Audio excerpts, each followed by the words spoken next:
Olá, bom dia, graça e paz, que Deus abençoe a todos nesta manhã de domingo, que a sua semana seja uma semana abençoada. Nós vamos prosseguir aqui hoje mais 3 capítulos de Provérbios, que eu quero explicar, tô com a voz um pouco, garganta um pouco ruim, mas você vai entender plenamente. Quero explicar esses 3 capítulos, 22, 23 e 24, tá certo? Salomão ele oferece aqui no capítulo 22 conselhos práticos sobre a vida, né? Ele vai enfatizar aqui a importância da integridade, da sabedoria e da diligência. Salomão, ele começa o capítulo 22 aqui, ele fala sobre a boa reputação é melhor do que as grandes riquezas. Olha só o que diz aqui, ó. Preste muita atenção. Boa reputação vale mais do que as grandes riquezas e desfrutar de uma boa estima. Os antigos, eles viviam muito, isso com muita intensidade, né? A boa reputação. Quando uma pessoa ela tem uma boa reputação, todos validam a sua caminhada, todos falam bem dela. Então, é isso que nós temos que avaliar. Nós temos que avaliar isso na nossa vida. Tem até um dito que fala assim: mais vale o nome do que as grandes riquezas. Então, será que nós, como sociedade, será que nós não precisamos voltar a essa realidade da boa reputação? Poxa vida, isso é algo glorioso. Eu busco isso para minha vida. E é isso que eu quero. Uma boa reputação. Pode falar o que for, mas mais vale o nome do que as grandes riquezas, né? Então aqui no verso 2 e no verso 3, ele vai falar aqui da importância de você ser prudente. Porque quando o prudente, ele olha o perigo e vê que o perigo está se aproximando, ele para. Mas aquela pessoa que é insensata e não tem sabedoria, eu vou ler para você, ela continua. E se ela continua, ela vai sofrer consequências com isso. É ou não é verdade? Olha o que diz aqui no verso 2 e o verso 3. O rico e o pobre têm isso em comum. O Senhor é o Criador de ambos. O prudente persegue o perigo e busca o refúgio. E vai buscar o refúgio. Mas o inexperiente segue diante e vai sofrer consequências. Pessoa inexperiente, que não é madura, ela não, vou continuar. Então vai ter consequência. Então, olha só da pessoa sábia, do prudente e do inexperiente que fala aqui, né? Então, tem coisas aqui que você pode anotar, são conselhos que talvez você pode estar vivendo hoje e isso pode te ajudar. Como aqui que nós vamos continuar, ele continua aqui exortando a importância de criar os seus filhos. Então, Salomão, ele fala dessa importância de você disciplinar. Porque não adianta você que está me acompanhando agora, se perguntar para um adolescente que tem 13, 14, 15, 16, 17 anos, o que você quer ser? Não. Ou não adianta também você querer lançar suas expectativas tudo no seu filho. Você vai ser frustrado, você vai se frustrar. Não, mas você tem que fazer o quê? É um apontamento. Você tem que andar lado a lado.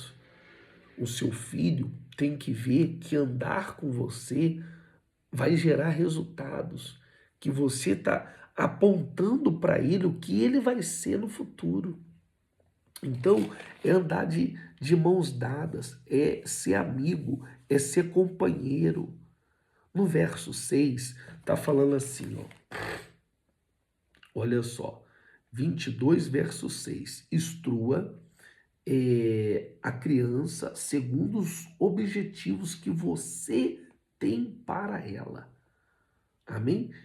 Eu mesmo com o passar dos anos, não se desviará deles. Então você está ali, você está fazendo o apontamento, você está acompanhando, você está ali ajudando, não colocando um peso no adolescente, perguntando o que você vai ser, ou falando, você vai ser o que eu sou. Não, você está ali ajudando, apontando os objetivos. E quando ela crescer, os anos vão passar e ela não vai se desviar disso. Por quê? Você deixou uma direção, você deixou um apontamento, você indicou para ela o caminho e ela percebeu que você trilhou um caminho junto com ela e esse caminho foi um caminho de vida, de paz e de vitória, um caminho de resultados. Ele continua aqui, Salomão, abordando o tema da justiça social, advertindo contra a opressão dos pobres, concessão de presentes a ricos. Então tem pessoa que é bajuladora, tem pessoa que é puxa-saco. É ou não é? A Bíblia fala aqui, verso 16. Tanto quem oprime o pobre para enriquecer-se, como quem faz cortesia ao rico, com certeza passarão necessidade. É muita cortesia, é muita bajulação. Então, Salomão também está falando, ele termina com uma série de ditados que vai enfatizar a importância da sabedoria e da diligência. Amém? No verso 27, 28 e 29. No 17, eu vou ler o 17, o 28 e o 29, que diz assim. Vou ler o 28. Diz assim: não mude de lugar os antigos marcos que limitam as propriedades que foram colocadas por seus antepassados. Você já observou um homem habilidoso em seu trabalho? Será promovido ao serviço real. Não trabalhará para gente obscura. Então, o marco não é um limite de um terreno. Quando a Bíblia fala do marco, vou te dar aqui um exemplo. É sobre a disciplina sobre os seus filhos. Então, quando a Bíblia fala assim, ó, olha só, não mude de lugar os antigos marcos, os antigos costumes, porque é isso que a sociedade hoje quer. Então, aqui é ensinar a criança o caminho que ela tem que seguir. É com disciplina, com educação. Tem pessoas que querem tirar esse marco, que não vai dar certo você fazer assim, você disciplinar na casa, com tarefas para ajudar. Então a pessoa não quer. Esses marcos não podem ser removidos, independente do momento que estamos vivendo. Você sabe que a tecnologia ela muda, daqui 30 anos é outra geração, 50, mas não quebra os marcos. Ensina da forma, disciplina da forma que tem que ser disciplinado. O capítulo 23, Salomão aqui ele encoraja a buscar por sabedoria. E ele adverte as exceções e as tentações, amém? De um governante. Então aqui no verso 1, diz assim, quando você se assentar para uma refeição com alguma autoridade, observe com atenção quem está diante de você. Observa. Amém? Eu aprendi uma coisa. Não tem almoço de graça. Essa pessoa nunca se importou com você, nunca ligou para você, nunca comprou sua briga, e você vê aquele banquete e você já se ilude. Então tome muito cuidado. Não é seu amigo, não é um familiar seu, e para que aquele banquete todo? Então Salomão está, porque quantas são as pessoas que, principalmente na época de eleição, ela até se vende por cimento, cal, areia, tijolos, e depois acaba sofrendo. É uma verdade. Então, nós temos que tomar muito cuidado com isso. Com quem prepara um banquete, porque aquele banquete não vai ser de graça. No verso 4, E no verso 5, ele fala da realidade que nós estamos vivendo diante dos nossos próprios olhos, que muitas pessoas colocam a força apenas para adquirir riqueza.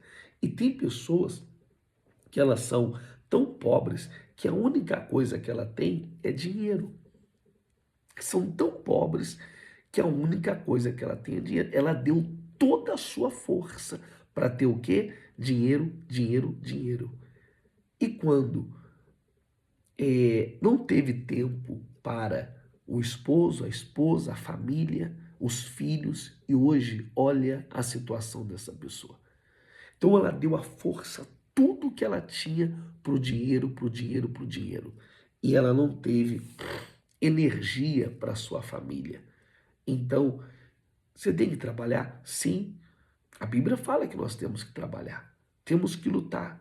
Mas também você tem que ter energia, força para toda a sua família. O seu Deus não pode ser o seu dinheiro. O seu Deus tem que ser o Todo-Poderoso de Israel. E isso é muito forte. Salomão, ele continua aqui, ele traz conselhos no versículo 19 ao 21, né? Para a gente andar com pessoas. Eu vou ler aqui para você, olha só. 19 e 21, diz assim. Diz assim: ouça, meu filho, e seja sábio. Guie o seu coração pelo bom caminho. Não ande, não ande com quem encharco de vinho, nem com os que emparrum de carne, pois os bêbados e os glutões se empobrecerão. Então, aqui ele fala dos bêbados, olha a embriaguez aqui, dos glutões. Quando você anda com uma pessoa fitness, você quer comer bem, você quer exercitar, você quer comer uma fruta. E quando você anda com um glutão, você vai ficar igual ele, comendo 1 quilo de comida, come pelos olhos, come até com a boca aberta. E come, e come, e come, e come. A Bíblia fala disso. Cuidado. Tome muito cuidado para você não andar com pessoas assim. Então, aqui está falando dessa sabedoria. No verso 13, no verso 14, fala da disciplina dos filhos. Eu não fui desta época com a vara, mas eu fui com o chinelo e fui com a cinta e com pimenta. E eu estou aqui até hoje. Quando eu respondia, minha mãe colocava pimenta na minha boca e queimava tudo. E batia com cinta. E eu estou aqui. E hoje eu sirvo a Deus, graças a Deus. Então a Bíblia fala aqui no verso, aqui no verso 14, castigue você mesmo com vara e assim livrará da sepultura. Quantos velórios eu fui que os pais perderam seus filhos porque não corrigiram? É ou não é? Foi deixando, foi deixando, foi deixando. Então não vai matar, corrige se for necessário. Dá umas palmadas, dá uma chinelada, corrige, exorta para o bem de todo o seu filho. A Bíblia é um livro, mais de 5.000 anos aí, de muita sabedoria, né? Então eu escolho a palavra de Deus do que qualquer opinião de pessoas. Então olha o que nós aprendemos: glutões, beberrões, disciplinas, de Marco, que coisa gloriosa.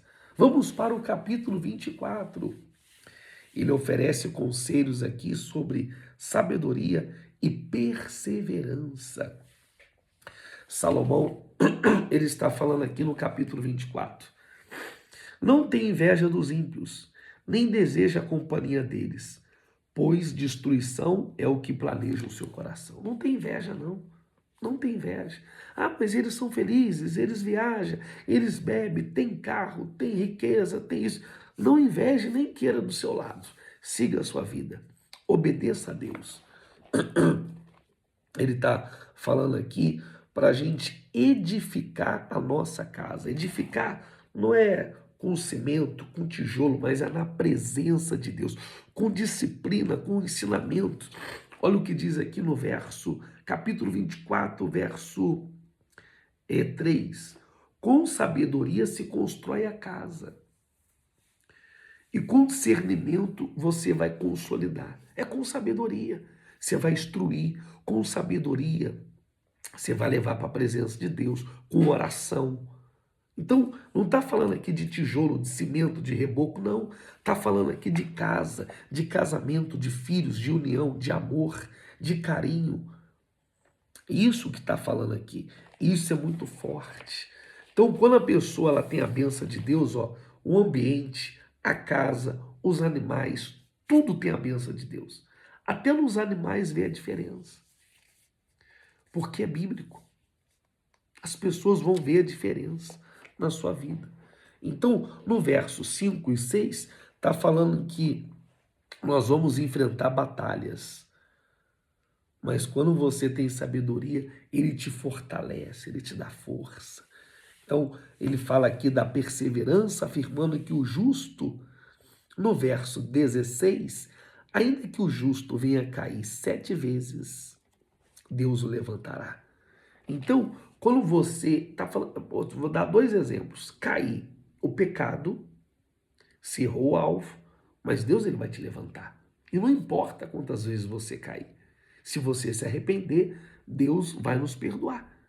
E você também, que é um grande empresário, você pode quebrar, mas Deus também vai te levantar. Amém? Então, a Bíblia fala, ainda que você venha cair 7 vezes, Deus vai te levantar, Deus vai te fortalecer. Amém? É necessário você perseverar. Então ele fala da justiça, da diligência, do valor do trabalho, no verso 30.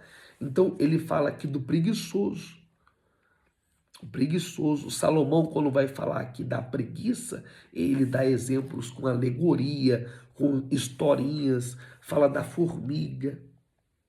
Então ele pinta o pavão, é uma verdade, para você despertar. Então, é a mesma coisa, isso daqui é uma coisa muito grave. Você que é solteiro ou solteira, imagine você solteira, casar com um homem preguiçoso. A sua vida está fadada ao fracasso. Imagine você, homem, casar com uma mulher preguiçosa. Não vai passar sua roupa, vai falar que ultimamente é assim que usa, vai desamassar no corpo, não vai ter comida, não quer fazer comida, você vai comer lanche, a casa vai ser sempre suja, o banheiro sempre sujo, porque ela não tem tempo, se quiser você faz, né? Então, tanto você, homem solteiro ou mulher solteira, você não pode casar com uma pessoa preguiçosa, senão você vai sofrer, senão você vai padecer. Ela vai querer que você faça as suas obrigações dela e vice-versa. Olha que situação. Que Deus livre todos os solteiros com sabedoria e com visão, porque essa é a nossa fé. Tá certo? Vamos ficando por aqui com a nossa participação. E na manhã de segunda-feira, mais 3 capítulos, né? 25, 26 e o 27. Que Deus abençoe a todos poderosamente. Um beijo no seu coração e até o nosso próximo encontro, que amanhã, se assim o nosso Deus permitir. Até mais.